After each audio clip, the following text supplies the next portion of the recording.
Hi, everybody. We are back on the Garden State Passers live stream, official streaming host of the 2021 U.S. Amateur Team East Tournament. I'm here now with woman grandmaster Jennifer Shahade. She is, in addition to being an excellent player, she is a commentator, author, and also a poker aficionado. Ms. Shahade, thank you so much for joining us. Hey, thank you for having me. One of the really nice developments I've been reading about and others have told me is the Girls Club room at Nationals. Tell us a little bit more about that, how you're involved. Give us some details. Well, the Girls Club at Nationals is fantastic. I mean, we have these events where, there might be 20 to 25% girls, depending on what age range it is. And I've heard from many girls that because of this low ratio, it's harder for them to make friends. And friendship is so important for chess retention. Hey, it's Yes, important for boys and girls. yes. So it's not like that's not a gender thing. It's just that girls, it can be harder to make those friends because there's fewer of them in their localities. So these girls clubs we had at national events have always been such a blast. I mean, they were really a highlight of my year, and the women's committee always just did such a great job putting them on. And US chess events were so supportive. But one actually positive of this very, very difficult year is that we've moved them online and they have been incredibly successful in a different way. Like our numbers are huge. We often have like more than 100 people that show up to our events. Wow. And yeah, How much would they often be in the live tournament? well, usually it wouldn't be 100 at one time, but there would certainly be Right. 100 cycling in through the weekend. But the Sure. thing is, online, like 100 sound, or like, sometimes it'll be like 60, 80. It sounds like a lot, but actually for an online event, it's not that as many as you think, because some people are like, people consume online things in different ways. Like some people are super active. Some people are more kind of watching and participating in the chat. So it's like, I feel like 70 online feels like more like 40 in person. So it's actually a Right. really good number. And we've had incredible guests. Gary Kasparov even visited us. Awesome. The Botez sisters, Irina Krosh. So if anybody is listening and want to be a part of that, like it's just completely open. Usually when we have instructional lessons, it's geared towards girls who are, in the 1,000 to 1,800 range. But certainly people below and above that can also enjoy it.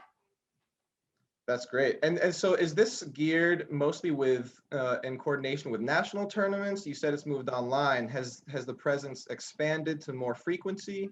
Oh yeah. Oh no, we do it multiple times a week. So yeah, the frequency is much, much higher.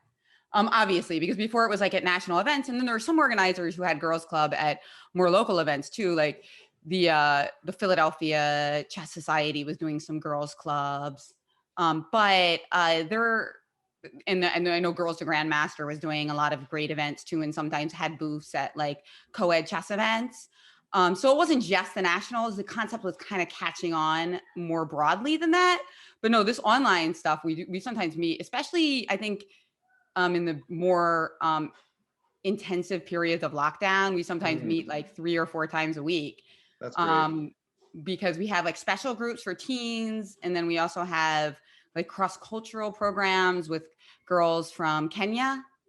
Wow, So that's there's just a great. lot, and there's a lot going on. Yeah. And then we also have women's events, which I think is really important. Ever since the Queen's Gambit came out, a lot of my female friends are like, grown-up friends are like, hey, how do I learn chess? And I'm like, well, come to our Monday night classes.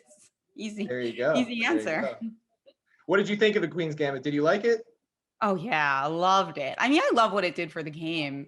And particularly for me and my philosophy of the game, it's like a dream come true, because I've always thought of chess as more than just a game, but like an art and Yes. a way to totally absorb yourself in this, miniature world, and a way for a woman to experience this flow experience. Oh, of course, everyone, not just women, can experience that. But I feel like that's not always an image of women that we see, looking into their own brain, not, thinking about how they appear. Right. So Interesting. yeah, I mean, I just really loved it. I mean, okay, I have like some tiny quibbles, but they're really small. Absolutely. I mean, even people I've worked with who have no prior interest in chess whatsoever, they love the show. They love. I remember one coworker loved the dresses that the main character wore. I think I agree. It was a great thing for chess. And it sounds like the online presence has really boomed the chess, the girls' club room after COVID. What do you see happening? How do you kind of want to continue that momentum and keep that kind of community going? Well, I think the important thing about online is that it's good for some people and bad for other people. So I just think this has really opened my eyes to that. So there's some How people so? who are not really feeling it because they really need that in-person interaction. But there are other people that tell me, Jen, I love this club.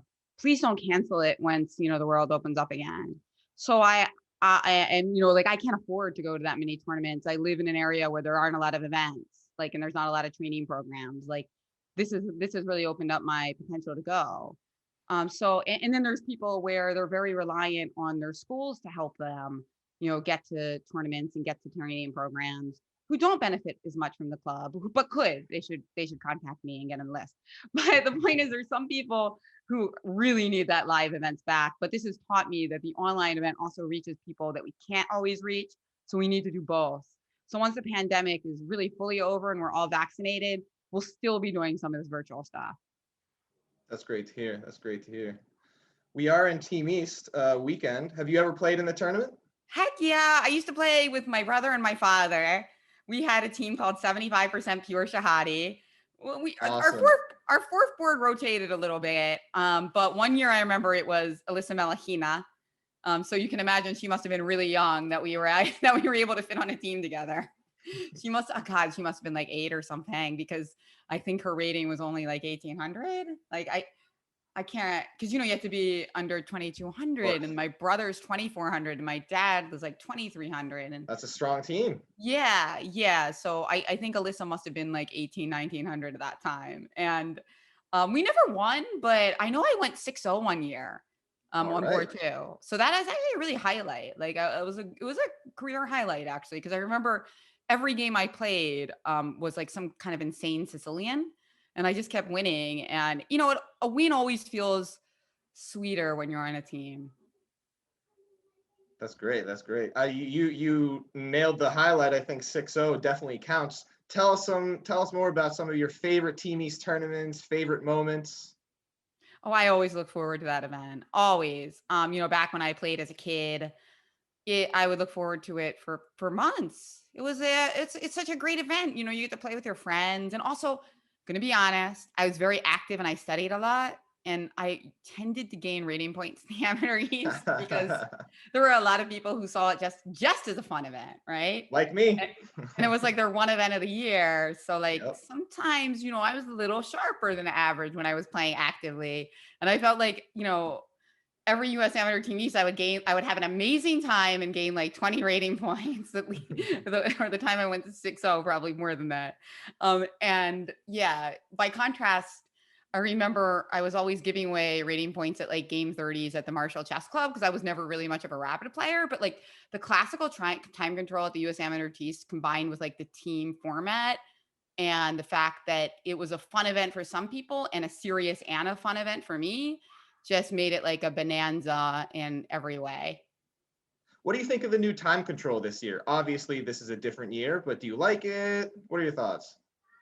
Well, can you give me the exact? I believe it's game 60 with a 10-second increment. That may get that wrong, but I'm pretty sure that's what it is. It's hard. I think that you can't play really, really long time controls Right, online because of right. eyes and stuff. Like, with the eye health and Yeah. the fair play concerns. It's just better for it to be a little shorter. So, of course, you can't have the full classical time control. I mean, game 60 sounds like one of the longer ones live. So they wanted to like retain that. I mean, longer time controls I've heard about online. So they wanted to retain that spirit of classical chess. Yeah. Kudos I to don't everybody. think you can go much longer than an hour online now. Totally agreed. Kudos to everyone sticking it out in their chairs this weekend. We're really glad they're participating. Want to be mindful of time, but one last question. Um, COVID will end one day. As you said, we want to keep the online thing going. It's helping for some people. Where do you see chess going after COVID generally? Oh, that's a great question. I mean, I obviously chess is booming in many ways right now in terms of interest, publicity, Twitch. Uh, but I think that when live chess comes back, it's going to be another mini boom because scholastic programs are going to flourish again, and we will see the effects of that, which will be really awesome. So yeah, and then I think that we'll see this kind of interplay between live and online chess, and they'll kind of feed into each other Yes. even more. Yes.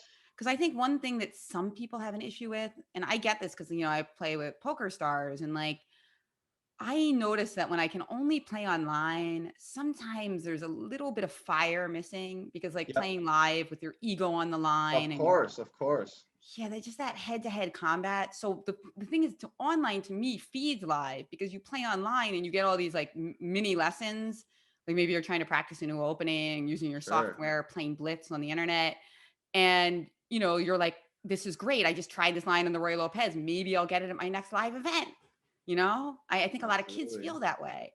So when we get back to having both, I think they're going to feed into each other massively. Now, the one problem is a lot of kids might lose sleep at night because they're going to be excited about posting all of updating their Twitch channels with all of their like great victories. So that's something that maybe we'll have to work on the balance because, people are already like working and studying a lot right Sure. now. And Sure. once live opens up, the habits are going to have to be balanced, right? Yes. But Yes. overall, I'm really looking forward to like the new hybrid world when we get back to it.